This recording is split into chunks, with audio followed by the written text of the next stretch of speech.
Hello friends, ఇవాల్టి మన recipe వచ్చేసి మునక్కాయ సాంబారు.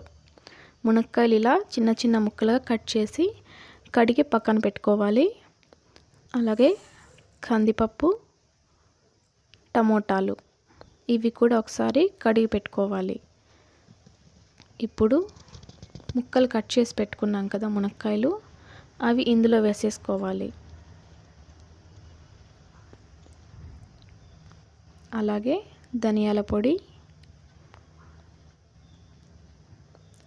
కారం,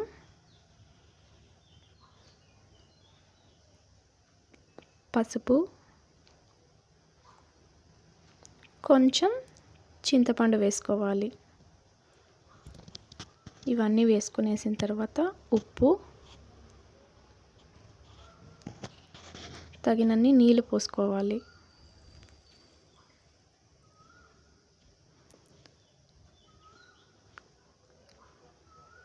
ఇప్పుడు కుక్కర్ మూత పెట్టేసుకుందాం.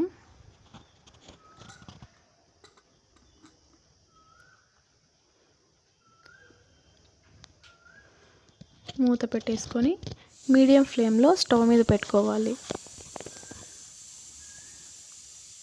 5 విజిల్లు వచ్చేంత వరకు మనం దీన్ని వేడి చేసుకోవాలి. 5 విజిల్లు వచ్చేసినాయి. ఇప్పుడు దించేసుకొని మూత తీసేద్దాం. చక్కగా ఉడికిపోయినాయి కదా.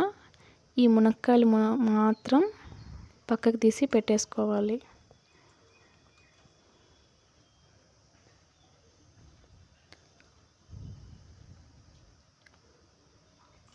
ఇలా అన్నీ పక్కకు తీసి పెట్టేసుకున్న తర్వాత ఇక మిగిలిన పప్పు, టమోటాలంతా మనం మెత్తగా రుబ్బుకోవాలి.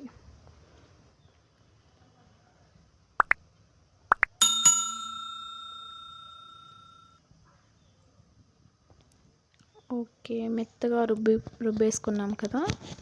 ఇప్పుడు కొద్దిగా వాటర్ పోసుకోవాలి. చాలా చిక్కగా ఉంది కదా, కొద్దిగా నీళ్ళు పోసుకొని కలుపుకోవాలి. మనం రుబ్బి పెట్టుకున్న పప్పు అంతా ఈ మునక్కాయ ముక్కల్లో వేసేసుకోవాలి.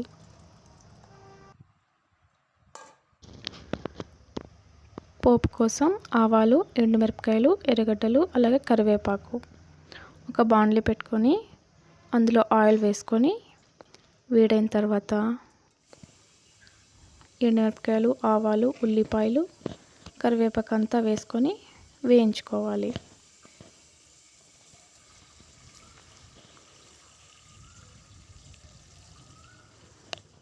అన్నీ ఒకేసారి వేసుకోవచ్చు. ఇవి దోరగా వేయించుకోవాలి.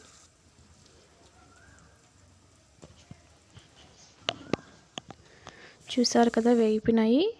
మనం రెడీ చేసుకున్న సాంబార్ అంతా ఇందులో వేసుకొని ఒకసారి కలిపేసుకుంటే మునక్కాయ సాంబార్ రెడీ అయిపోతుంది. చూసారు కదా, చాలా ఈజీగా కుక్కర్లో సాంబార్ రెడీ అయిపోయింది. ఓకే ఫ్రెండ్స్, మరో వీడియోతో మళ్ళీ కలుద్దాం. Bye bye.